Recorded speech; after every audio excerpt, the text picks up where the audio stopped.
I used to treasure those moments when Eddie came into my office, not because it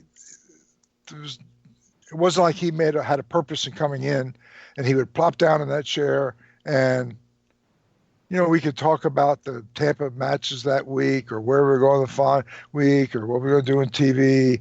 And the one week, it was just a general conversation. And I looked at Eddie and I said, it doesn't seem that long ago when a young kid in Trenton, New Jersey used to go up to Madison Square Garden in New York and watch Dr. Jerry Graham and Eddie Graham.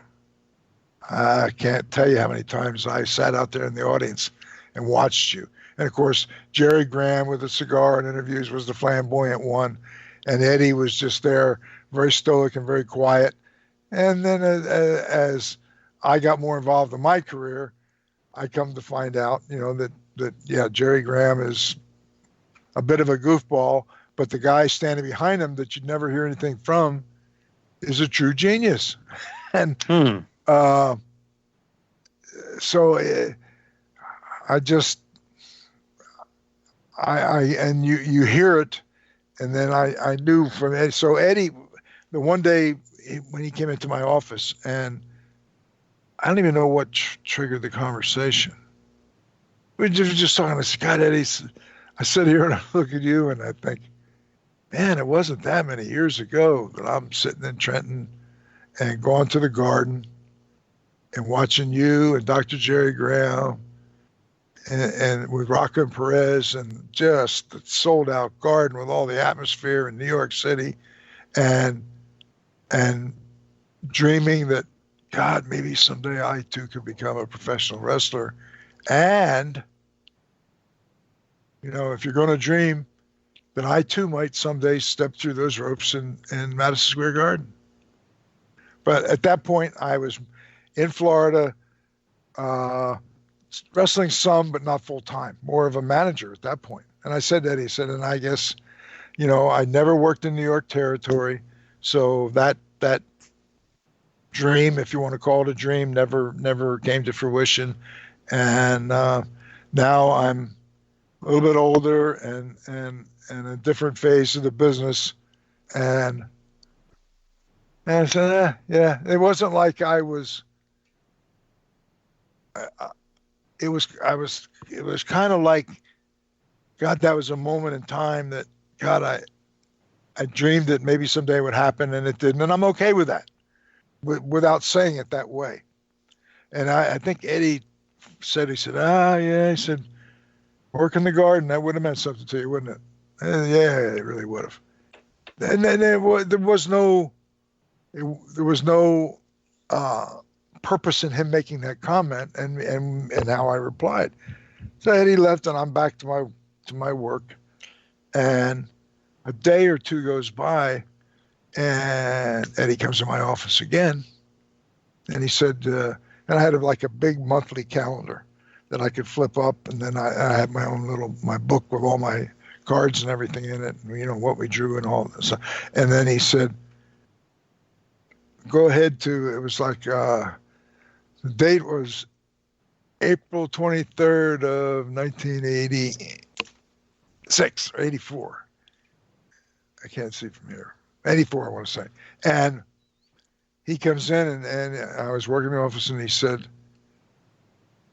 go through we were going ahead like a month. And he said, Monday, April 24th, they would run West Palm Beach. And he said, put a circle around that date and put a note to make sure that you don't book yourself. Where's this conversation going? Where's he going with this? Yeah. And he then said, you're going to fly up to New York that day. You're going to be in the Garden. Wow. Unbelievable. I mean, even after all these years, it's like emotional thinking about it. And it's like if somebody said you had a dream and it's a dream that will now never come true, but I'm okay with it. And then all of a sudden, here's the fairy godfather that's there with a magic wand that just looks at you and says, "Going to New York on that day." And he said, I called Senior because Senior would be in Fort Lauderdale for the winter, and he said, and Senior remembered me because I started refereeing my second year of college, and in Pennsylvania, and worked all the big shows. And Vince Senior would come to the arena or convention hall in Philadelphia for the big shows. So he got to know me on a first, he used to call me Jimmy, got to know me on a first name basis. And so when Eddie called him and told this story, shared this story with Vince about Eddie's conversation with me and about the garden, and that I had been there and thought about it and said, "Oh, probably never happened." And Senior said to Eddie, he said, "We got to take care of this. We got to make it happen." And so he said, "We'll fly him up to New York on that Monday. He'll work the garden. We're flying him up for just one day, and he'll come back the next day. So he won't, he just have one day where he's, not there because he works for you in the office, and you need him to be there, but that one day." And so Eddie told me that, and it was like, it's like, am I dreaming this? Is this conversation real? I'm pinching myself. And he said, "Yeah, I talked to Vince, and Vince, he said, oh, Jimmy, he's such a wonderful guy, and I thought the world of him. We need to make this happen." And how many people could say that the conversation with Eddie Graham wasn't to plant a seed for something to happen? It was just a casual conversation. Eddie calls Vince. Vince says, "Oh, I remember Jimmy. What a nice guy. Such a credit to the business, and I'm so happy that he's down there and doing well for you." And didn't realize that, it would have meant a lot to him in that garden. So we needed to make this happen. And Eddie said, "All right, well, we won't book him here for that day." And Vince said, we'll give him a plane ticket, fly him up here, put him up in the hotel, and he'll work the garden, and we'll fly him back. And when Eddie told me, and I said, well, it was a done deal. It wasn't like Eddie was the one saying, "You're not booked here that day. You're there." And it's like Eddie booked me. We had a conversation with Vince, and Vince was happy to do it because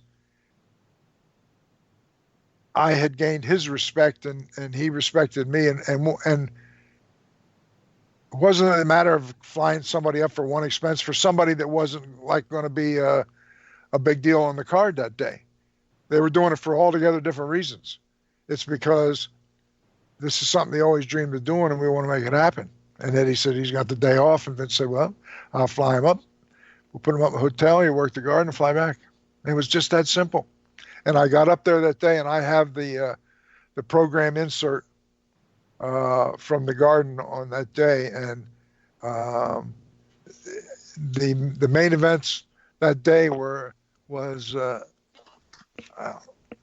Sergeant Slaughter against the Iron Sheik was the main event in the garden of that show. Greg the Hammer Valentine against Bob Backlund. Tito Santana was supposed to be against one of the Samoans in a single match.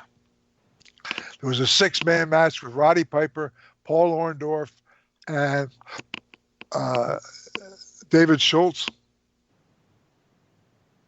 And they were against Tony Atlas, Rocky Johnson, and Ivan Putski. Brian Blair was on the card, and they had a girls match, and then at the bottom and just my name was listed like a couple of guys that were also on the card. And then when I got up there that day, they were taping for the Garden Network. They say, "Well, we want to put you in an Intercontinental title match with Greg Valentine, and I'd worked with Tito Santana, and I'd worked with. I think Tito had his first match with me when he came out of West Texas State, and I was, on top of Amarillo and working in the office, and so that's how far back I went with him, and it was like, wow. So obviously a great comfort level there. I remember, because I wasn't wrestling every night, I thought, here's my dream come true. I'm in Madison Square Garden. And if I had a magic wand, I could go back in time where I was working every night and then put myself here, but I can't do that.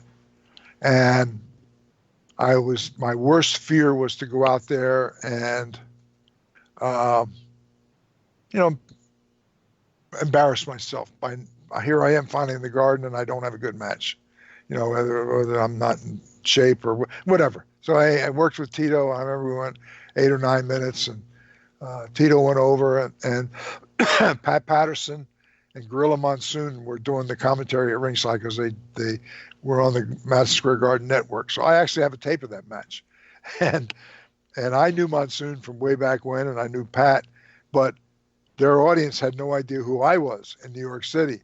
So there really wasn't a whole lot to talk about in terms of the match itself, because to their audience in New York, they didn't really know me. I was there only because Vince McMahon wanted me to be there to make my dream come true.